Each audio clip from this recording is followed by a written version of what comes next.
Stock market क्या है? Stock market एक बहुत बड़ा बाजार है जहां बायर्स और सेलर्स मिलकर कंपनीज के पीसेस खरीदते और बेचते हैं, जिन्हें शेयर्स या स्टॉक्स कहा जाता है। इमेजिन करो एक जायंट ऑनलाइन मार्केटप्लेस जैसे Amazon या eBay, लेकिन यहां बुक्स या इलेक्ट्रॉनिक्स नहीं, बल्कि प्रोडक्ट्स होते हैं कंपनीज में ओनरशिप, चाहे वो टेक जायंट्स हों जैसे एप्पल या फिर आपकी लोकल कॉफी शॉप। जब आप किसी कंपनी का शेयर खरीदते हैं तो आप उसके पार्ट ओनर बन जाते हैं, भले ही वो एक बहुत छोटा सा पार्ट हो, जिससे आपको कंपनी के फ्यूचर अर्निंग्स और एसेट्स में हिस्सा मिलता है। इसके विपरीत शेयर बेचने का मतलब है कि आप अपना ओनरशिप किसी दूसरे इन्वेस्टर को दे रहे हैं। यह डायनामिक मार्केटप्लेस एक्सचेंजेस के नेटवर्क के थ्रू काम करता है, जैसे कि न्यूयॉर्क स्टॉक एक्सचेंज, NYSE और नास्डैक, जो बायर्स और सेलर्स को कनेक्ट करते हैं। ये एक्सचेंजेस, जिन्हें अक्सर मूवीज में कैओटिक ट्रेडिंग फ्लोर्स दिखाया जाता है, जहां ट्रेडर्स ऑर्डर्स चिल्ला रहे होते हैं, अब लार्जली इलेक्ट्रॉनिक सिस्टम्स में बदल चुके हैं, जिससे ट्रेडिंग और ज्यादा फास्ट और एफिशिएंट हो गई है। शेयर्स के प्राइसेस कॉन्स्टेंटली फ्लक्चुएट होते रहते हैं, सप्लाई और डिमांड के बेसिस पर। अगर ज्यादा लोग किसी स्टॉक को बाय करना चाहते हैं बजाय सेल करने के, तो उसका प्राइस भी आगे जाता है और वाइस वर्सा। स्टॉक मार्केट को समझना इनिशियली कंफ्यूजिंग लग सकता है, लेकिन एसेंशियली यह एक मैकेनिज्म है कंपनीज के लिए कैपिटल रेज करने का और इन्वेस्टर्स के लिए उनकी ग्रोथ में पार्टिसिपेट करने का।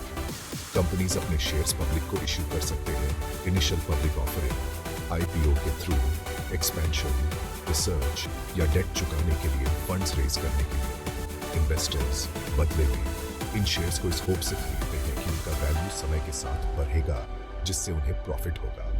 कंपनीज का कैपिटल सीकिंग और इन्वेस्टर्स का रिटर्न सीकिंग, यही स्टॉक मार्केट का लाइफ ब्लड है।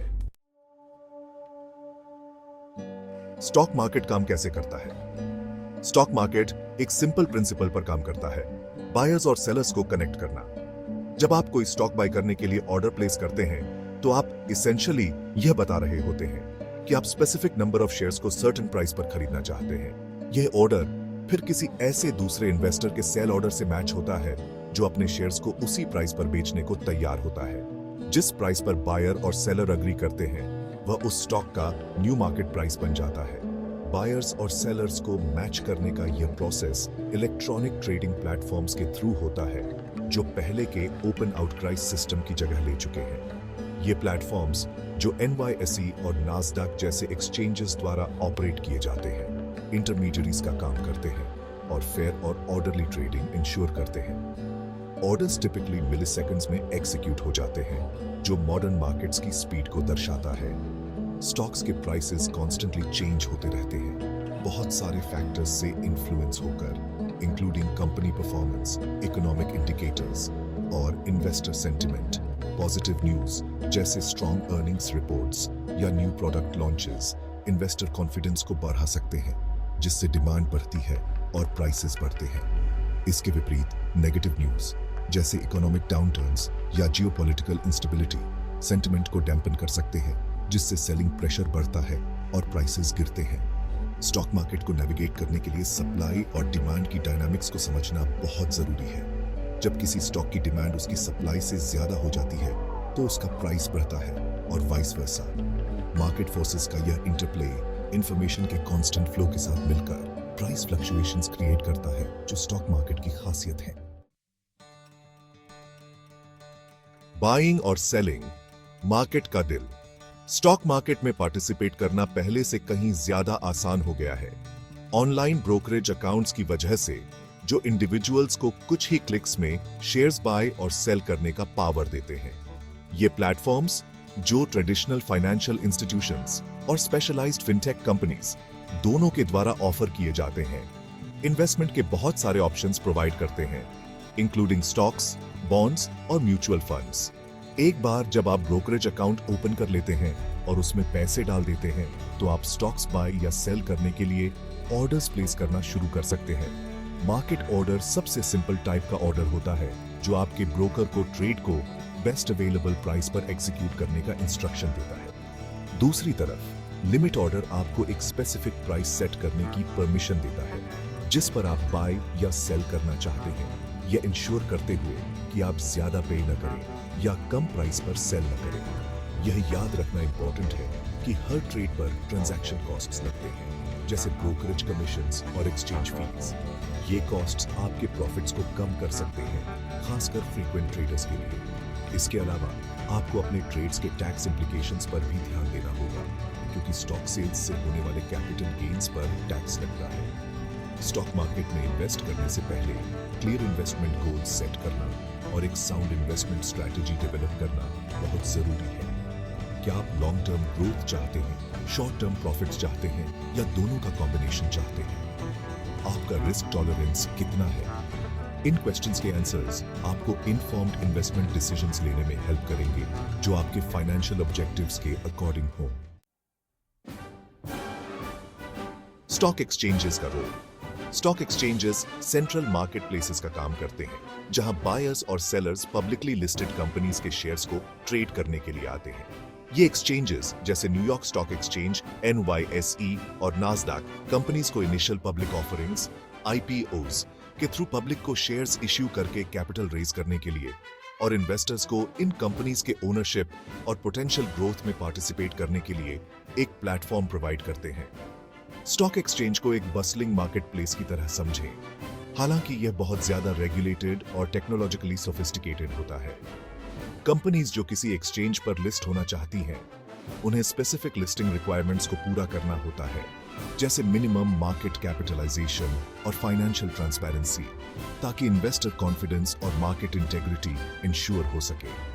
ये रिक्वायरमेंट्स अलग अलग एक्सचेंजेस में वेरी करते हैं। कुछ बड़ी और वेल एस्टैब्लिश्ड कंपनीज के लिए होते हैं, जबकि कुछ छोटी हाई ग्रोथ एंटरप्राइजेस के लिए होते हैं। NYSE, जो अपने आइकॉनिक ट्रेडिंग फ्लोर के लिए जाना जाता है, दुनिया की बहुत सी लार्जेस्ट और मोस्ट वेल एस्टैब्लिश्ड कंपनीज का होम है, जिन्हें अक्सर ब्लू चिप स्टॉक्स कहा जाता है।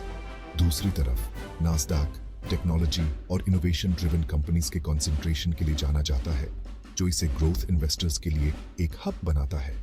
ट्रेडिंग को फैसिलिटेट करने के अलावा स्टॉक एक्सचेंजेस फेयर और ऑर्डरली मार्केट्स इंश्योर करने में भी वाइटल रोल प्ले करते हैं। ये ट्रेडिंग एक्टिविटी को गवर्न करने के लिए रूल्स एंड रेगुलेशंस एस्टैब्लिश करते हैं, इरेगुलरिटीज के लिए मार्केट एक्टिविटी को मॉनिटर करते हैं और सिक्योरिटीज लॉज के साथ कंप्लायंस इन्फोर्स करते हैं। यह regulatory oversight investor confidence maintain करने और मार्केट्स की इंटेग्रिटी इंश्योर करने में हेल्प करता है। अब हम इंडिविजुअल इन्वेस्टर्स से इंस्टीट्यूशनल प्लेयर्स की तरफ बढ़ाते हैं, तो यह समझना बहुत जरूरी है कि इन एंटिटीज का मार्केट्स पर कितना बड़ा स्केल और इंपैक्ट होता है। इंस्टीट्यूशंस जैसे पेंशन फंड्स, इंश्योरेंस कंपनीज और म्यूचुअल फंड्स बहुत बड़ी सम्स ऑफ मनी मैनेज करते हैं और इसलिए उनके इन्वेस्टमेंट डिसीजंस मार्केट ट्रेंड्स और एसेट प्राइसेस को सिग्निफिकेंटली इन्फ्लुएंस कर सकते हैं। स्टॉक मार्केट में इन्वेस्ट करना काफी रिवॉर्डिंग हो सकता है। यह कैपिटल ग्रोथ और डिविडेंड इनकम की पोटेंशियल ऑफर करता है और आपके इन्वेस्टमेंट पोर्टफोलियो को डाइवर्सिफाई करता है। समय के साथ stock market traditional savings methods के मुकाबले ज्यादा रिटर्न्स जनरेट करता है। हालांकि यह समझना बहुत जरूरी है कि स्टॉक मार्केट रिस्क्स के साथ भी आता है। प्राइसेस वॉलेटिल हो सकते हैं और इन्वेस्टर्स पैसे लूज कर सकते हैं, खासकर शॉर्ट टर्म में। फाइनेंशियल लॉस की पॉसिबिलिटी के लिए वेल इन्फॉर्म्ड और प्रिपेयर्ड रहना इंपॉर्टेंट है। इसके बावजूद नॉलेज आपका सबसे वैल्यूएबल एसेट है। मार्केट ट्रेंड्स को समझना, कंपनीज को रिसर्च करना और ग्लोबल इकोनॉमिक कंडीशंस के बारे में इंफॉर्म्ड रहना आपके वाइज इन्वेस्टमेंट डिसीजंस लेने की एबिलिटी को सिग्निफिकेंटली एनहांस कर सकता है। अगर आप स्टार्ट करने के लिए रेडी हैं, तो क्लियर फाइनेंशियल गोल सेट करके शुरू करें। खुद को अलग अलग टाइप्स के स्टॉक्स और मार्केट स्ट्रेटजीज के बारे में एजुकेट करें। स्मॉल स्टार्ट करें और एक रोबस्ट इन्वेस्टमेंट पोर्टफोलियो बिल्ड करने के लिए फाइनेंशियल एक्सपर्ट्स से एडवाइस लेने पर विचार करें।